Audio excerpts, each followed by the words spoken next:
Hola, buen día. Mi nombre es Marco Antonio Rodríguez Domínguez. La presente explicación se lleva a cabo como parte de los trabajos del Diplomado de Protección en el marco de la Diplomacia Consular del Instituto Matías Romero.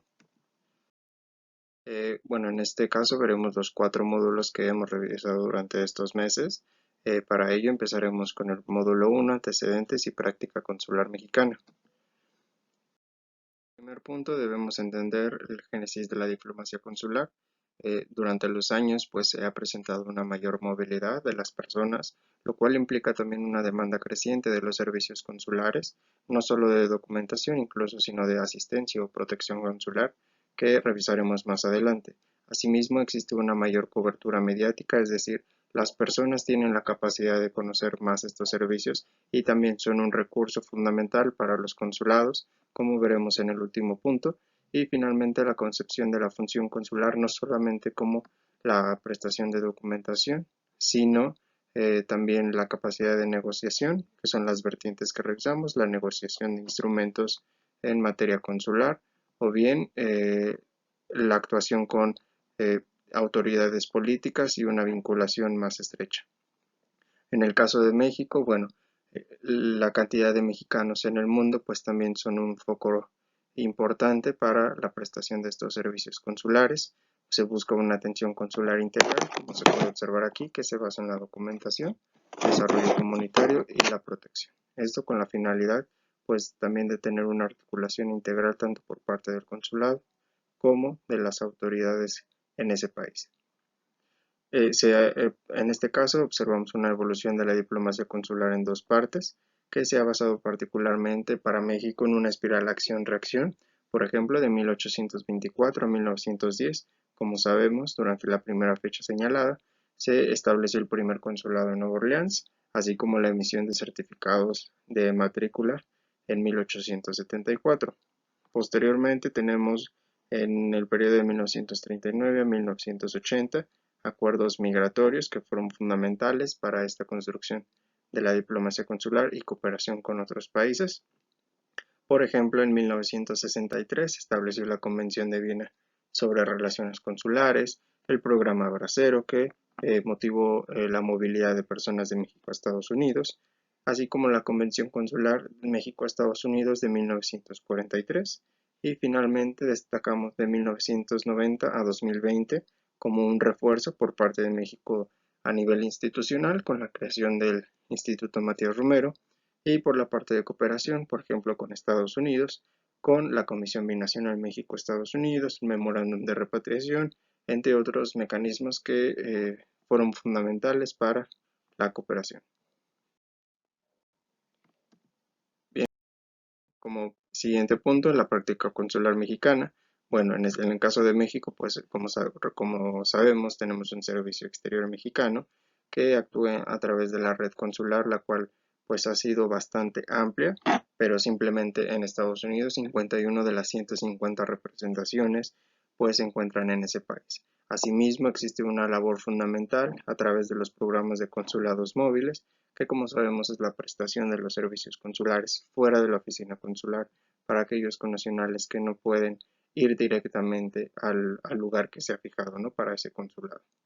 Por otra parte, tenemos la protección consular, que es directamente en beneficio de los connacionales, y para ello hay que también comprender diferentes definiciones, como es la asistencia consular, que pues es apoyar a un connacional con las autoridades particulares y que implica una gestión, buenos oficios o una erogación propiamente. Así también tenemos la protección preventiva, que pues es más la información y sensibilización, y la protección diplomática, que es el más alto nivel de la protección cuando se vulneran los derechos jurídicos de los mexicanos. Finalmente, tenemos que considerar los criterios de asistencia y protección, tanto de las solicitantes como de las solicitudes. Para ello, pues hay que considerar que no se deben crear expectativas más allá de las capacidades que se tienen propiamente del consulado y también pues de las personas. Asimismo, los recursos para la protección son limitados y solo es a nacionales mexicanos y pues es a voluntad expresa. Entonces, hay que considerar los diferentes criterios y finalmente el uso de recursos, como lo comentaba, pues es de manera limitada. Bien, ahora pasaremos a los ámbitos de la protección consular. Como conocemos, hay de manera general 6, los que conocemos. También existen otros, por ejemplo, los de trata de personas, pero en este caso nos enfocaremos a estos 6, que son derechos humanos, que en el caso de los derechos humanos incluye acciones tomadas en casos que atentan contra los derechos humanos reconocidos en la legislación del Estado receptor o instrumentos internacionales a los cuales se es parte.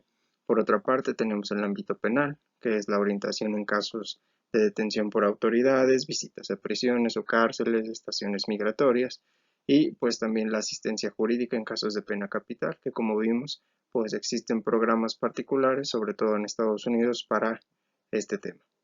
Tenemos el ámbito migratorio, que es pues fungir la oficina consular, funge como enlace en el diálogo con autoridades migratorias, proporciona información, eh, etcétera. Entonces tenemos mucha respuesta ante ello. También tenemos el tema laboral, civil y administrativo, que el administrativo no es más que las acciones que derivan de la interacción de los particulares con autoridades administrativas. En algunas situaciones hay que destacar que se pueden presentar dos ámbitos en el mismo momento, por ello es importante identificar a qué se refiere, a qué materia. Bien, ahora tenemos los programas de protección, existen diversos, sin embargo, solo destacaremos en este caso 4, por ejemplo, la repatriación de restos de personas mexicanas fallecidas en el exterior, que su nombre propiamente explica cuál es el objetivo, la protección consular por insolvencia económica temporal, que en este caso pues ayuda a comprar artículos de primera necesidad, obtener documentos consulares e incluso pagar el alojamiento temporal. Tenemos las visitas de protección consular que se llevan a cabo con la finalidad pues de conocer cuál es la situación de nuestros connacionales, si existe algún inconveniente en cuanto a sus derechos, pero pues la oficina consular siempre acude de manera limitativa. Y finalmente podemos destacar la repatriación de personas mexicanas vulnerables. De este tema, pues hay que destacar que existen factores en común que hay que revisar. Por ejemplo, en todos los casos es fundamental la entrevista que se realiza a los familiares, el registro ante el Sistema Integral de Protección Consular, la revisión de la documentación y la determinación de la necesidad de los familiares para recibir el apoyo. Entonces, prácticamente en todos tienen eso en común, que es fundamental que la oficina consular determine si existe la necesidad por parte de las eh, familias que presentan el caso. Ahora revisaremos un poco más de este tema que se lleva a cabo en la Dirección General Protección a Mexicanos en el Exterior, particularmente por derecho de familia. Son las adopciones internacionales. Como sabemos, como revisamos, ahí existe la convención base en la cual se establecen los procedimientos, las autoridades centrales que operarán. Es la Convención de la Haya sobre la protección de menores y de cooperación en materia de adopción internacional de 1933. En el caso de México, las autoridades centrales son dos: la Secretaría de Relaciones Exteriores, que funge a través de la consultoría jurídica, y el DIF. Entonces son estas autoridades las que van a llevar a cabo el procedimiento, son las que revisarán la documentación para que se lleve a cabo de manera correcta y como lo establece la convención, la adopción internacional. Para ello, para esta adopción es importante considerar el término residencia habitual del menor, que incluso lo veremos en restitución, pero la residencia habitual del menor pues es fundamental. Y hay que destacar también que en Estados Unidos el proceso es un poco diferente, ya que quien lleva a cabo o quien funge como autoridad central son las agencias.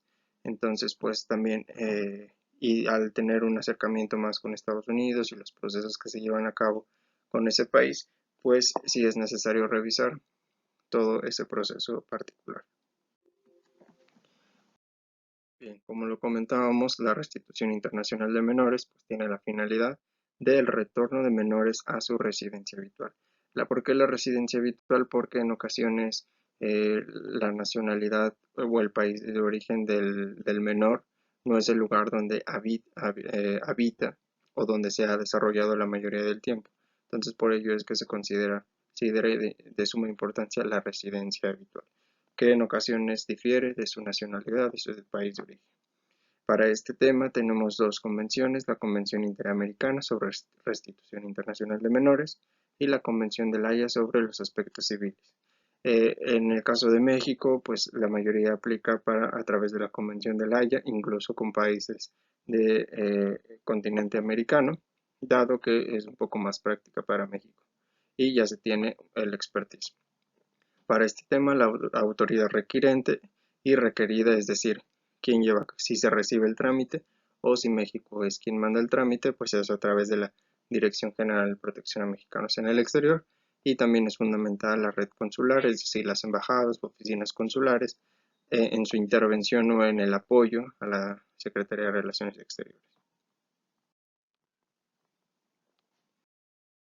Y bien, como parte del último módulo tenemos la protección de atención a casos. En este caso, pues como primer punto es fundamental conocer cómo dar una atención integral en las oficinas consulares. Para ello, pues debe ser una actuación bajo el marco normativo que, eh, que es para los funcionarios públicos y también para las oficinas consulares. Entonces, conocer cuáles son las obligaciones, eh, bajo las que se debe actuar. Para ello, algunos instrumentos, por ejemplo, son la Ley del Servicio Exterior Mexicano y su reglamento, la Ley de Responsabilidades Administrativas, así como la Ley Federal y Ley General de Transparencia y Acceso a la Información, lo cual es de suma importancia para dar a conocer también las acciones que lleva a cabo la oficina consular y cuando estas son solicitadas por algún particular.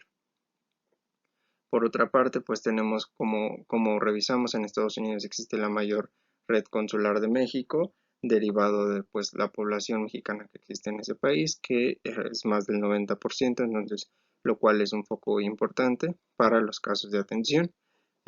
Pueden ser casos de atención desde el ámbito migratorio, el ámbito penal, el ámbito administrativo, siendo estos tres primeros los de mayor incidencia.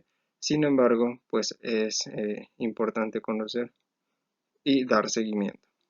Finalmente tenemos en el resto del mundo, pues existe un perfil de población mexicana un poco diferente tanto de Estados Unidos, no por ello se les exime de todo el proceso que se lleva a cabo, y también se cuenta con las herramientas bases como es el Sistema Integral de Protección Consular, que es para todas las oficinas consulares.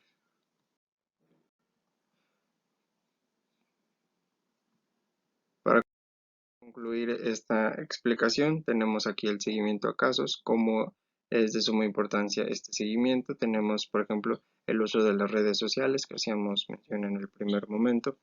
Las redes sociales fungen como una protección preventiva y situaciones de emergencia, porque en el caso de protección preventiva, pues a través de infografías o mensajes cortos, se hace llegar información de suma importancia o información base a los connacionales que se encuentran en ese país, por ejemplo, desde la operación del consulado, desde la apertura de citas para obtener un pasaporte, e incluso cuando hay una situación de emergencia, pues dar a conocer cuáles son los teléfonos a los cuales se pueden contactar para que se les dé un seguimiento o un apoyo, una asesoría. Entonces, es de suma importancia eh, eh, enfatizar que pues, las redes sociales son un medio a través del cual las oficinas consulares también operan. Y finalmente tenemos el Sistema Integral de Protección Consular, el cual es un sistema base para la operación de los consulados hoy en día, dado que se hace el registro en tiempo real y también funge como la canalización, es decir, si esa propia oficina es quien le va a dar el seguimiento o bien se tiene que mandar a alguna otra oficina consular, solicitar información o a la Dirección General de Protección a Mexicanos. Entonces, este registro pues también nos permite una clasificación, es decir, bajo qué ámbito se desarrolla, un ámbito migratorio, un ámbito penal o incluso que estén involucrados. Y finalmente, pues gracias a toda esta información que se recauda, se pueden realizar las estadísticas e infografías de la Dirección General de Protección a Mexicanos en el Exterior para el informe pues que se presenta y que son de suma importancia la elaboración de políticas públicas. Bien, y con este tema concluiría. Muchas gracias.